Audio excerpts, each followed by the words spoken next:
दोस्तों नमस्कार। Target with Ravi में आपका स्वागत है।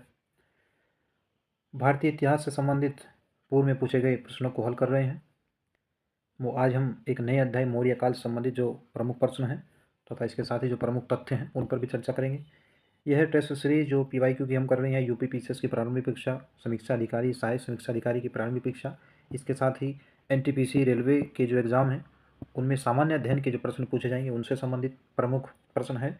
इसके साथ ही SSC, RPF, SI या कांस्टेबल के जो एग्ज़ाम होने हैं तथा CTET का जूनियर यानी पेपर जो 2 होना है, जिसमें जिन अभ्यर्थियों का SST सामाजिक विज्ञान सब्जेक्ट होता है उनसे संबंधित जो प्रमुख प्रश्न हैं या पूछे जाने की संभावना है उनके लिए यह अति महत्वपूर्ण श्रृंखला है जो उन परीक्षाओं के लिए लाभदायक सिद्ध होगी। ये लुसेंट वस्तुनिष्ठ सामान्य विज्ञान की बुक है, इसके माध्यम से हम इन प्रश्नों को हल कर रहे हैं ताकि आने वाली परीक्षाओं में आपको इस बुक से जो है लाभ हो सके। तो इसमें मौर्य काल से संबंधित हम आज प्रश्नों पर चर्चा करेंगे। मौर्य काल पहले जानते हैं कि मगध, इससे पहले वीडियो में हमने चर्चा किया था मगध साम्राज्य। मगध साम्राज्य के संस्थापक अगर माना जाए तो हर्यक वंश के शासक बिंबिसार के द्वारा। हालांकि इससे पहले वहाँ बृहद्रथ इत्यादि शासकों को संस्थापक माना जाता है, परंतु वहाँ जो प्रमुख 3 वंश थे उसमें आपका हर्यक वंश, इसके संस्थापक बिंबिसार थे। उसके बाद शिशुनाग वंश तथा तीसरा नंद वंश। तो 3 वंशों में नंद वंश की पराजय के बाद, नंद वंश को सत्ता से हटाने के बाद चंद्रगुप्त मौर्य के द्वारा चाणक्य की मदद से मौर्य साम्राज्य की एक विशाल साम्राज्य की स्थापना मौर्यों के द्वारा की। तो इसमें पहला प्रश्न है, प्रश्नों के साथ साथ उनसे संबंधित जो प्रमुख तथ्य उनकी भी चर्चा करते चलेंगे। चाणक्य का अन्य नाम था, तो चाणक्य का अन्य नाम विष्णुगुप्त हो जाएगा। चाणक्य कौन था, इससे संबंधित जो प्रश्न है उस पर चर्चा करते हैं, जो प्रमुख तथ्य हैं। तो चाणक्य चंद्रगुप्त मौर्य के प्रधानमंत्री थे। ये चंद्रगुप्त मौर्य के दरबार से संबंधित है, उस समय के प्रधानमंत्री थे। इनके पिता का नाम चणक था और इसी के आधार पर इनका नाम भी चाणक्य पड़ा। इन्हें भारत का मैकियावेली कहा जाता है। इन्हें भारत का मैकियावेली की संज्ञा दी गई है। इनके द्वारा साप्तांग सिद्धांत दिया गया। राज्य का जो साप्तांग सिद्धांत है वह दिया गया है, यानी राज्य के इन्होंने 7 अंग बताए हैं। और इनके द्वारा जो अर्थशास्त्र पुस्तक लिखी गई है, जो अर्थशास्त्र पुस्तक लिखी गई है वह 15 अधिकरणों में विभाजित है। राज्य के जो 7 अंग इनके द्वारा बताए गए हैं उनमें आपका स्वामी यानी राजा है, अमात्य है, उसके बाद आपका मित्र है, सेना है, कोष है, दुर्ग तथा जनपद इत्यादि इनके 7 अंग जो है इनके द्वारा राज्य के बताए गए हैं। तो चंद्रगुप्त ये आपका जो चाणक्य है इनके एक विष्णुगुप्त जो इनका अन्य नाम था। तो बी ऑप्शन इसमें राइट हो जाएगा। दूसरा प्रश्न यह है, निम्नलिखित में से किसकी तुलना मैकियावेली के प्रिंस से की जाती है। तो मैकियावेली के प्रिंस से जो है तुलना कौटिल्य के अर्थशास्त्र से की जाती है। कौटिल्य यानी विष्णुगुप्त की मदद से ही चंद्रगुप्त मौर्य के द्वारा नंदों को सत्ता से बाहर किया गया था। अगला प्रश्न है, वह कौन शासक था जिसने राज सिंहासन पर बैठने के लिए अपने बड़े भाई सुसीम की हत्या की। तो सुसीम की हत्या करने वाला जो शासक था वह अशोक था। 3 का आपका ऑप्शन ए इसमें राइट हो जाएगा। अगला प्रश्न देखते हैं, निम्नलिखित में सम्राट अशोक की वह पत्नी जिसने उसको प्रभावित किया था। तो इसमें जो अशोक को प्रभावित करने वाले जो उनकी रानी है वह कारुआकी हो जाएगी। पहले इससे संबंधित जो प्रश्न है चर्चा करते हैं। मौर्य जो चंद्रवंश का जो संस्थापक है, यानी मौर्य वंश के जो संस्थापक है वह चंद्रगुप्त मौर्य हैं। उनके उत्तराधिकारी बिंदुसार हुए और बिंदुसार के उत्तराधिकारी अशोक, जो मौर्य वंश का सबसे महान शासक है। तो अशोक जो सम्राट है इन्होंने 269 ईस्वी में राज सिंहासन को प्राप्त किया। 269 बीसी में 269 बीसी में इनका, अब इनसे संबंधित जो इनका व्यक्तिगत जीवन उससे चर्चा करते हैं। इनकी माँ का नाम शुभ द्रांगी था तथा पिता का नाम बिंदुसार था। इनकी एक पत्नी देवी का उल्लेख मिलता है जो विदिशा के श्रेष्ठी की पुत्री थी तथा यह अशोक की प्रथम पत्नी थी। और इसी से इनका जो पुत्र है महेंद्र तथा पुत्री संघमित्रा उत्पन्न हुई। तो ये पहली पत्नी इनकी देवी है। दूसरी पत्नी इनमें आता है दिव्यादान में, जिसका उल्लेख वह है तिस्य रक्षिता। दूसरी पत्नी तिस्य रक्षिता। जबकि जो इलाहाबाद का अभिलेख है जिसे रानी का अभिलेख भी कहा जाता है, उस अभिलेख में एकमात्र रानी कारुवाकी का उल्लेख है। तो यह इसी के द्वारा अशोक को ज़्यादा प्रभावित किया गया। तो यहाँ से यह भी प्रश्न पूछा जा सकता है कि रानी के अभिलेख पर अशोक की किस रानी का उल्लेख है। तो कारुवाकी हो जाएगा। तो डी ऑप्शन आपका इसमें राइट होगा। अगला प्रश्न देखते हैं, निम्नलिखित अशोक ने अपने अभिलेखों में से एक रूपता से किस प्राकृत का उपयोग किया? तो इसमें 5 का आपका ऑप्शन ए सही हो जाएगा, अर्धमागधी। पहले जानते हैं अभिलेख किन्हें कहते हैं। तो अभिलेख वह है जो पत्थर, धातु या अन्य मिट्टी के बर्तन जैसी कठोर सतह पर खुदे होते हैं। अभिलेखों में उन शासकों के द्वारा या उन शासकों की उपलब्धियां, क्रियाकलाप तथा विचार लिखे जाते हैं।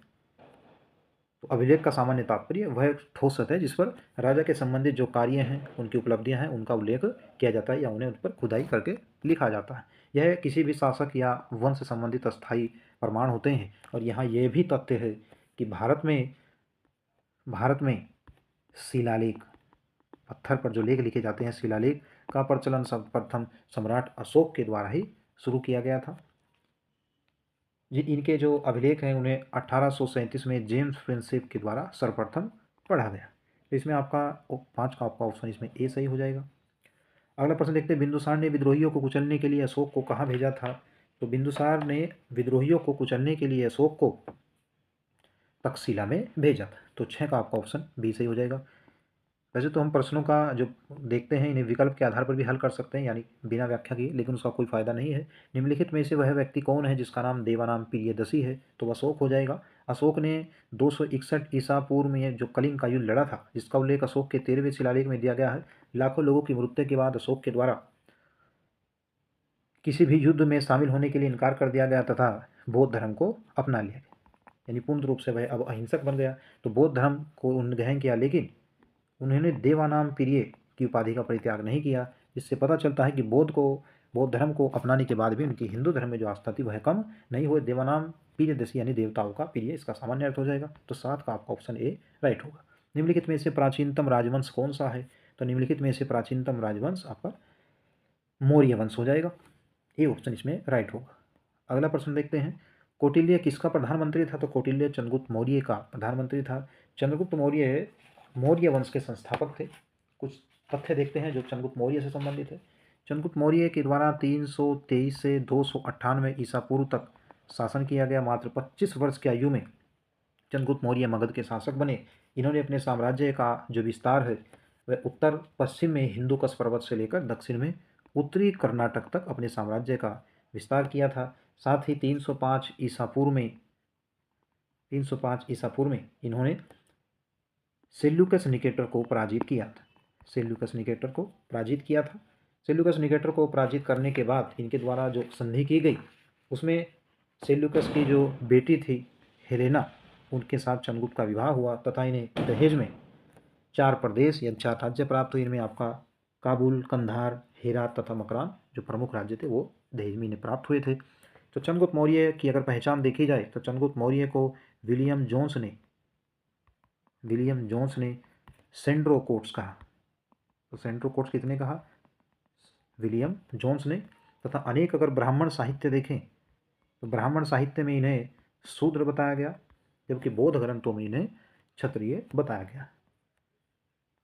तो 10 नंबर देखते हैं आगे। 9 में आपका ऑप्शन ए बी सही हो जाएगा। 10 नंबर प्रश्न है, कलिंग विजय के उपरांत अशोक महान ने निम्नलिखित में से किस धर्म को अंगीकार कर लिया? तो बुद्धिज्म को कर लिया, यानी बी ऑप्शन 10 का सही हो जाएगा। अगला प्रश्न देखते हैं, चंद्रगुप्त के शासन विस्तार में किसने मुख्य रूप से मदद की? तो ये चाणक्य हो जाएंगे, सी ऑप्शन हो जाएगा, सॉरी। सांची किस कला व मूर्ति कला का निरूपण करता है? तो सांची जो है बौद्ध कला से संबंधित है। 12 का आपका ऑप्शन 20 में सही हो जाएगा, जो मध्य प्रदेश राज्य में स्थित है। प्राचीन भारत का वह प्रसिद्ध शासक जिसने अपने जीवन के अंतिम दिनों में जैन धर्म को अपनाया था। तो जैन धर्म को अपनाने वाले मौर्य वंश के संस्थापक चंद्रगुप्त मौर्य थे। इनके द्वारा जीवन के अपने अंतिम समय में जो है जैन धर्म को अपनाया था तथा इनके प्राण जो है यानी इनकी जो मृत्यु वह श्रवण बेलगोला में सल्लेखना विधि के द्वारा की गई थी। 298 ईस्वी में इन्होंने जो श्रवण बेलगोला है कर्नाटक में मैसूर राज्य में जगह पे जो है पड़ता है, चंद्रगिरी पहाड़ी पर इन्होंने कायाकलेश यानी सल्लेखना विधि के द्वारा अपने प्राण को त्याग दिया। तो जैन धर्म के जो अनुयायी थे वह थे चंद्रगुप्त मौर्य। मौर्य साम्राज्य की स्थापना किसने की? तो बी ऑप्शन इसमें सही हो जाएगा, चंद्रगुप्त मौर्य के द्वारा 323 ईस्वी में मौर्य साम्राज्य की स्थापना की।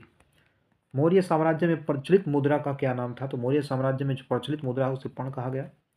निम्नलिखित में से मौर्य वंश का शासक कौन सा नहीं है? तो चंद्रगुप्त मौर्य है, अशोक है, बिंदुसार है, लेकिन अजातशत्रु नहीं है।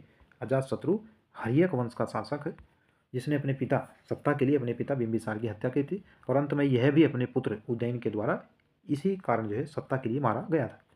निम्नलिखित में से अशोक का उत्तराधिकारी कौन है? तो अशोक के उत्तराधिकारी जो है कुणाल हो जाएंगे। अगर मौर्य वंश के प्रमुख शासन देखें तो पहला आपका चंद्रगुप्त मौर्य हो जाएगा, दूसरा आपका बिंदुसार हो जाएगा, तीसरा आपका अशोक हो जाएगा, सम्राट अशोक। तथा अशोक का अगर उत्तराधिकारी देखें तो अशोक का उत्तराधिकारी कुणाल होगा। कुणाल के बाद दशरथ हो जाएगा, सुमिलित करने के लिए कई बार पूछ लिया जाता है, दशरथ हो जाएगा तो कुणाल, उसके बाद दशरथ, दशरथ के बाद फिर संप्रति, एक प्रमुख मौर्य शासक है संप्रति, इसके बाद शालीसुक, शालीसुक और अंतिम जो मौर्य सम्राट है वह है बृहद्रथ। अंतिम मौर्य सम्राट बृहद्रथ हो जाएगा। तो 17 का आपका ऑप्शन इसमें ए राइट हो। मुद्रा राक्षस का लेखक कौन है? तो मुद्रा राक्षस का लेखक इसमें बी ऑप्शन सही हो जाएगा, विशाखदत्त है। अगला प्रश्न देखते हैं, विशाखदत्त के प्राचीन भारतीय नाटक मुद्रा राक्षस की विषय वस्तु क्या है? तो इसकी विषय वस्तु चंद्रगुप्त मौर्य के राज दरबार की दुर्भी सदियों के बारे में। ऑप्शन डी इसमें राइट हो जाएगा। अगला प्रश्न है, मालवा, गुजरात एवं महाराष्ट्र किस शासक ने पहली बार जीते? तो पहली बार जीतने वाला शासक चंद्रगुप्त मौर्य थे, जिन्होंने साम्राज्य का विस्तार किया और एक वृहद भारतीय क्षेत्र का निर्माण किया। निम्नलिखित किस शहर में अशोक के अभिलेख नहीं? तो 22 में आपका सी सही हो जाएगा, पाटलिपुत्र में अशोक के शिलालेख नहीं है, इसके साथ गिरनार, कंधार, टोपरा में अशोक के अभिलेख है, तो सी ऑप्शन राइट होगा। अर्थशास्त्र का लेखक समकालीन था, यानी अर्थशास्त्र के लेखक जो चाणक्य हैं वह किसके समकालीन थे? तो आप सभी जानते हैं ये चंद्रगुप्त मौर्य के समकालीन थे। 23 का आपका ऑप्शन बी राइट हो जाए। अगला प्रश्न देखते हैं, नंदवंश के पश्चात मगध पर किस राजवंश ने शासन किया? तो नंदों के बाद मगध पर मौर्य वंश ने शासन किया। मौर्य काल में शिक्षा का सर्वाधिक प्रसिद्ध केंद्र था, तो मौर्य काल में शिक्षा का प्रसिद्ध केंद्र तक्षशिला हो जाएगा, सी ऑप्शन आपका राइट होगा। मेगस्थनीज की पुस्तक का क्या नाम है? तो मेगस्थनीज की पुस्तक इंडिका है। मेगस्थनीज चंद्रगुप्त मौर्य के दरबार में सेल्यूकस निकेटर का राजदूत था। सेल्यूकस निकेटर का राजदूत मेगस्थनीज था।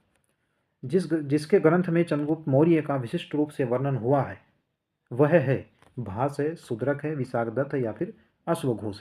तो 27 का प्रश्न आपका सी से हो जाएगा, विशाखदत्त के ग्रंथ में चंद्रगुप्त मौर्य का विशेष रूप से वर्णन किया गया। वह स्रोत जिसमें पाटलिपुत्र के प्रशासन का वर्णन उपलब्ध है, तो वह ग्रंथ आपका इंडिका हो जाएगा, जो भी मेगस्थनीज ने लिखा है। अशोक के शिलालेखों की में जो प्रयुक्त भाषा है वह कौन सी है? तो प्राकृत भाषा में सम्राट अशोक के जो अभिलेख हैं वह लिखे गए शिलालेख है। 14 वृहद शिलालेख है। निम्नलिखित में से किस मौर्य राजा ने दक्कन की विजय प्राप्त की थी? तो दक्कन की विजय प्राप्त करने वाला शासक ये चंद्रगुप्त मौर्य था, जिनके द्वारा उत्तरी कर्नाटक यानी सुदूर दक्षिण तक जो भारतीय प्रदेश थे उन्हें जीता गया। तो उत्तरी कर्नाटक तक साम्राज्य का विस्तार करने वाला जो चंद्रगुप्त मौर्य, ये मौर्य वंश का पहला शासक था। हालांकि इसके बाद बिंदुसार और अशोक ने अनेक जो सुदूर दक्षिणवर्ती प्रदेश थे उन्हें भी जीता। मेगस्थनीज ने भारतीय समाज को कितनी श्रेणियों में विभाजित किया? तो मेगस्थनीज के द्वारा भारतीय समाज को 7 श्रेणियों में विभाजित किया गया था। 31 का आपका डी ऑप्शन राइट हो जाएगा। कौटिल्य के अर्थशास्त्र में किस पहलू पर प्रकाश डाला गया? तो कौटिल्य का अर्थशास्त्र आर्थिक नीति संबंधित नहीं है, राजनीतिक नीति संबंधित है, बी ऑप्शन राइट होगा। निम्नलिखित में से कौन सा क्षेत्र अशोक के साम्राज्य में सम्मिलित नहीं था? अफगानिस्तान, बिहार, श्रीलंका या फिर कलिंग। तो सुदूर दक्षिण के जो क्षेत्र हैं उनमें अशोक का यह साम्राज्य विस्तृत नहीं था, तो सी इसमें आपका सही हो जाएगा। अगला प्रश्न देखते हैं, पाटलिपुत्र को किस शासक ने सर्वप्रथम अपनी राजधानी बनाया? तो पाटलिपुत्र को सर्वप्रथम किस मौर्य राजा के द्वारा अपनी राजधानी बनाया गया? वह थे चंद्रगुप्त मौर्य। पाटलिपुत्र में स्थित चंद्रगुप्त का महल मुख्यतः किसका बना था? तो यह लकड़ी का महल बना हुआ था, सी ऑप्शन राइट हो जाएगा। बराबर यानी जहानाबाद जिला की गुफाओं का उपयोग किसने आश्रय गृह के रूप में किया? तो 36 का आपका ऑप्शन ए सही हो जाएगा। आजीवक संप्रदाय के जो अनुयायी थे उनके द्वारा आश्रय गृह के रूप में इन गुफाओं का उपयोग किया गया। किस अभिलेख से यह साबित होता है कि चंद्रगुप्त का प्रभाव पश्चिम भारत तक फैला हुआ था? तो चंद्रगुप्त का प्रभाव यह रुद्रदामन के जूनागढ़ अभिलेख से इसका प्रमाण जो है मिलता है, सी ऑप्शन 37 का आपका सही हो जाए। इनके द्वारा चंद्रगुप्त मौर्य के द्वारा वहाँ पर सौराष्ट्र में अपने राज्यपाल के द्वारा सुदर्शन झील का निर्माण करवाया गया। सुदर्शन झील आपके सौराष्ट्र में। केवल अगला प्रश्न, केवल वह स्तंभ जिसमें अशोक ने स्वयं को मगध का सम्राट कहा हो, तो वह स्तंभ आपका भाब्रू स्तंभ है। तथा मास्की और गोजरा मास्की और गुर्जरा अभिलेखों में अशोक का नाम अशोक मिलता है। तो 38 का आपका डी ऑप्शन राइट होगा। अगला प्रश्न देखते हैं, क्वेश्चन नंबर 39 है, सूची फर्स्ट को सूची सेकंड से सुमेलित करना है। एक तरफ शासक है, दूसरी तरफ उनकी उपाधियां हैं। तो इसमें जो आपका 39 नंबर प्रश्न है, इसका ऑप्शन इसमें सी सही हो जाएगा, जो कि चंद्रगुप्त मौर्य को सेंड्रोकोट्स कहा गया, बिंदुसार को अमित्रघात कहा गया, प्रियदर्शी यानी देवानाम प्रियदर्शी ये अशोक को कहा गया, और चाणक्य का एक अन्य नाम विष्णुगुप्त हो जाएगा। तो सी ऑप्शन आपका राइट हो जाएगा। प्रथम भारतीय साम्राज्य स्थापित किया गया, प्रथम भारतीय जो साम्राज्य है वह किसके द्वारा स्थापित किया गया? तो चंद्रगुप्त मौर्य के द्वारा किया गया। उत्तराखंड यानी उत्तरांचल में अशोक का एक शिलालेख स्थित, तो कालसी में शिलालेख स्थित है, जिसकी ब्राह्मी लिपि। क्वेश्चन नंबर 42 है, सांची का स्तूप किसने बनवाया? तो सांची का स्तूप सम्राट अशोक के द्वारा बनवाया गया था। हालांकि बाद में पुष्यमित्र सुंग ने लकड़ी की वेदिका के स्थान पर पाषाण वेदिका का निर्माण यहाँ पर करवाया था। तो 42 का आपका ऑप्शन ए राइट हो जाएगा। अशोक के शिलालेखों को पढ़ने वाला पहला अंग्रेज कौन था? तो अभी हमने चर्चा किया था, 1837 में जेम्स प्रिंसेप के द्वारा अशोक के लेखों को पढ़ा गया। क्वेश्चन नंबर 44 है, कलिंग युद्ध की विजय तथा क्षत्रियों का वर्णन अशोक के किस शिलालेख में है? तो कलिंग युद्ध का वर्णन अशोक के जो वृहद 14 शिलालेख है, 13वें शिलालेख में कलिंग युद्ध का वर्णन मिलता है। डी ऑप्शन आपका राइट हो जाएगा। 45 नंबर प्रश्न है, प्रसिद्ध यूनानी राजदूत मेगास्थनीज किसके दरबार में भारत में आए थे? तो मेगास्थनीज चंद्रगुप्त मौर्य के दरबार में सेल्यूकस निकेटर के राजदूत था। 45 का आपका ऑप्शन सी राइट हो जाएगा। चंद्रगुप्त मौर्य ने सेल्यूकस निकेटर को कब पराजित किया? तो 46 का आपका ऑप्शन बी सही हो जाएगा, 305 ईसा पूर्व में। निम्नलिखित में से कौन सा राजा प्राय जनता के संपर्क में रहता था? तो 47 में आपका सम्राट अशोक जो है प्राय यह जनता के संपर्क में रहता था। अगला प्रश्न देखते हैं, अशोक ने 261 ईसा पूर्व में कलिंग को जीतने के बाद क्या किया? अपने साम्राज्य की सीमा बढ़ाई, विश्व विजय के लिए निकल पड़ा, भारी रक्तपात देखकर सदा के लिए जो है युद्ध नीति को सदा के लिए त्याग दिया। तो 48 का आपका ऑप्शन सी राइट हो जाएगा। अशोक के अधिकांश अभिलेख किस भाषा में या तथा लिपि में है? तो किस लिपि में है? यह प्राकृत और ब्राह्मी लिपि में है। हालांकि आर्मीक जो लिपि है, इसमें भी आपके कुछ अशोक के जो शाहबाजगढ़ी इत्यादि के जो अभिलेख हैं वह मिले हैं, लेकिन अधिकांश जो अभिलेख हैं वह प्राकृत भाषा ब्राह्मी लिपि में मिले। किस ग्रंथ में चंद्रगुप्त मौर्य के लिए वर्सल या निम्न कुल शब्द का प्रयोग किया गया है? तो यह मुद्रा राक्षस जो विशाख दत्त की रचना है, इसमें इसे निम्न कुल में उत्पन्न हुआ बताया गया। मौर्य नरेश के बारे में निम्नलिखित में से कौन सा कथन सही है? उन्होंने विकास किया था। तो 51 नंबर प्रश्न में आपका डी हो जाएगा। इनके द्वारा संस्कृति कला साहित्य का विकास किया गया। प्रांतीय विभाजन, सम्राट अशोक यानी मौर्य काल में 5 प्रांत थे, जबकि हिंदू कस्तक साम्राज्य का विस्तार था, लेकिन सोने के सिक्के इनके द्वारा नहीं चलाए गए। तो डी ऑप्शन राइट हो जाएगा। क्वेश्चन नंबर 52 है, कथन कारण यूपीएससी 2000 में ये प्रश्न पूछ चुका है, अशोक ने कलिंग को मौर्य साम्राज्य में जोड़ दिया। सही हो जाएगा कथन। कलिंग दक्षिण भारत को आने वाले स्थलीय तथा समुद्री मार्गों को नियंत्रित करता था।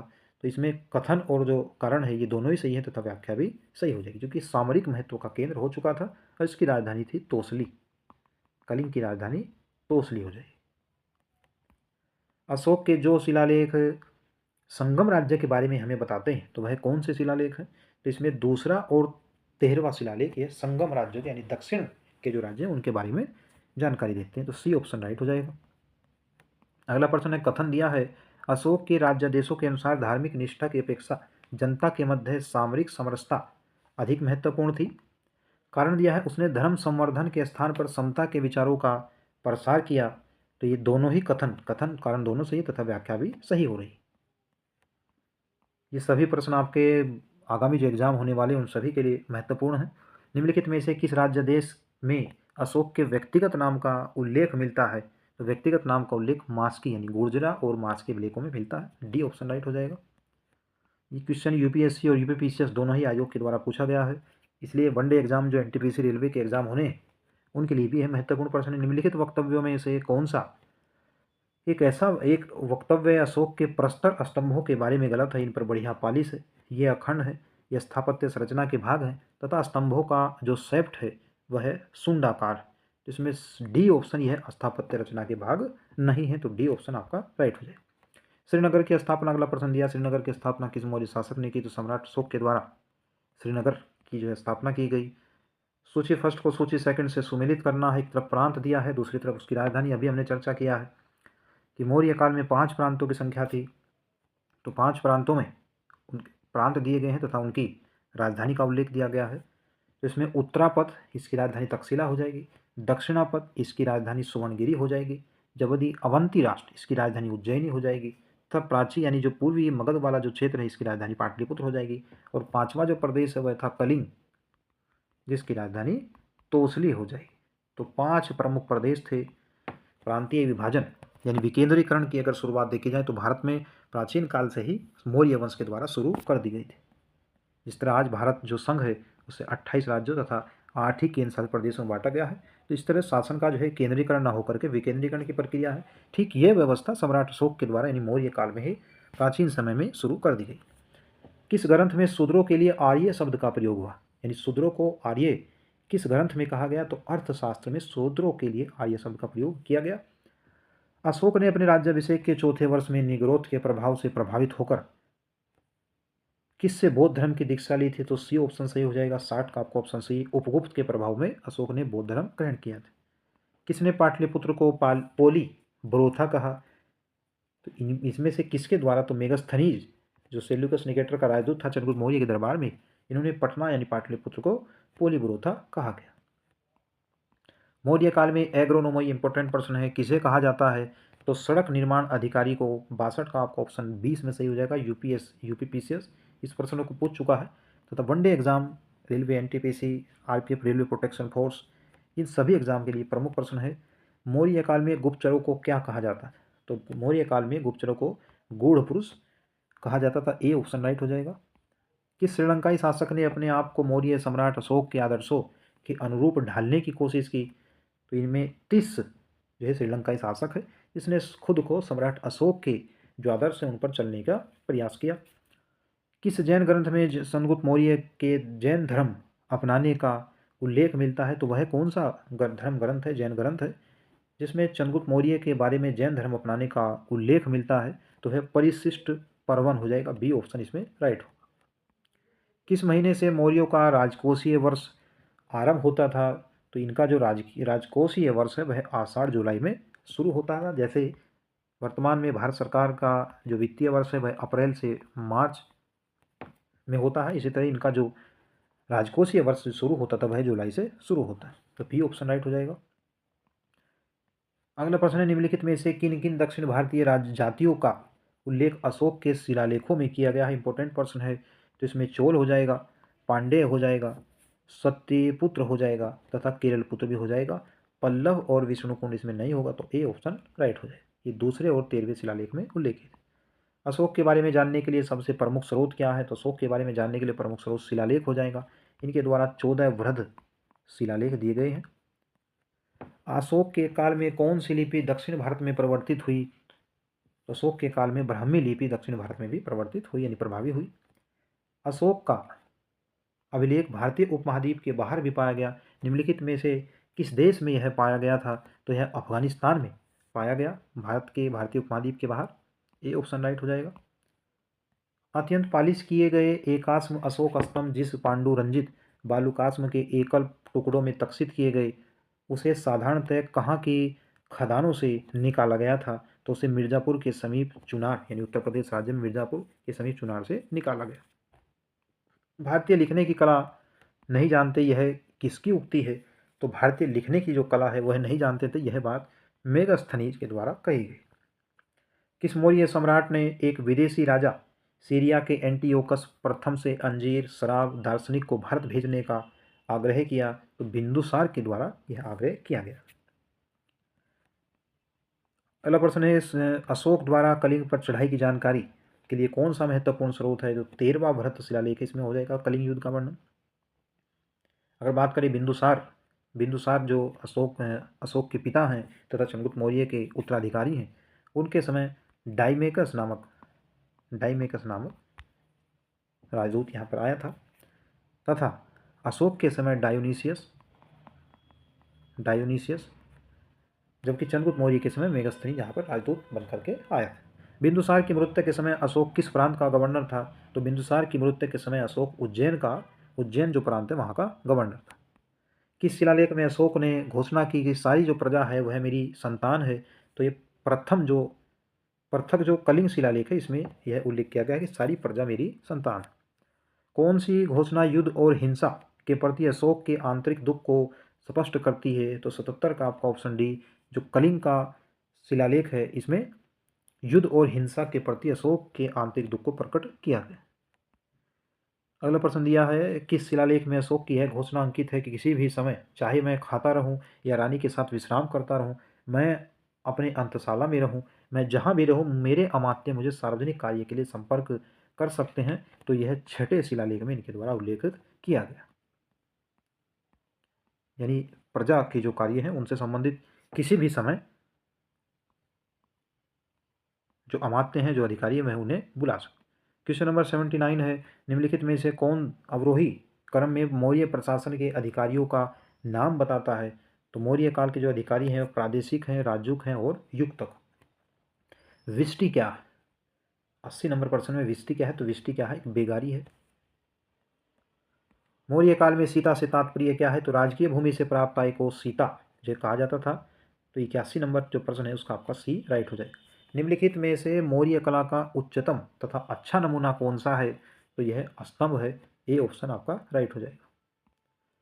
अगला प्रश्न है क्वेश्चन नंबर 83 कहाँ से प्राप्त अभिलेखों से मौर्य काल में अकाल, सूखा जैसे देवी प्रकोप के समय राज्य द्वारा राहत कार्य किए जाने का विवरण मिलता है? तो यह ऑप्शन ए सही हो जाएगा। महास्थान बांग्लादेश तथा सोहगोरा उत्तर प्रदेश से यह जो अभिलेख है वह प्राप्त हुए। अशोक ने श्रीलंका में बौद्ध धर्म का प्रचार हेतु किसे भेजा था? तो महेंद्र और संघमित्रा को भेजा था। सी ऑप्शन राइट हो जाएगा। अशोक के मानसेहरा पाकिस्तान तथा शाहबाजगढ़ी पाकिस्तान से प्राप्त भरत शिलालेखों में किस लिपि का प्रयोग हुआ है? तो यह खरोष्टी लिपि का प्रयोग हुआ है। ए ऑप्शन आपका इसमें राइट हो जाएगा। कहाँ से अशोक के द्विभाषाई ग्रीक और आरमाइक अभिलेख प्राप्त हुए हैं? तो 86 का आपका ऑप्शन ए सही हो जाएगा। सार ए गुना कंधार से जो अभिलेख प्राप्त हुए हैं उसमें द्विभाषाएं हैं, दो भाषाएं ग्रीक और आरमेक लिखी हुई है। अगला प्रश्न है कौटिल्य द्वारा जो अर्थशास्त्र लिखा गया यह कितने अधिकरणों में विभाजित है? तो यह 15 अधिकरणों में विभाजित है। बीपीएससी ने 2008 में प्रश्न पूछा है।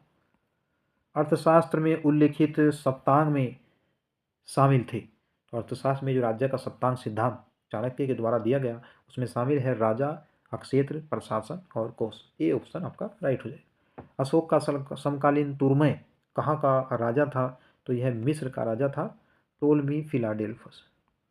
टोलमी फिलाडेल्फस। अगला प्रश्न देखते हैं 86 कहाँ से, ये हमने कर लिया है अभी प्रश्न। क्वेश्चन नंबर देखते हैं 89 प्रश्न देखते हैं।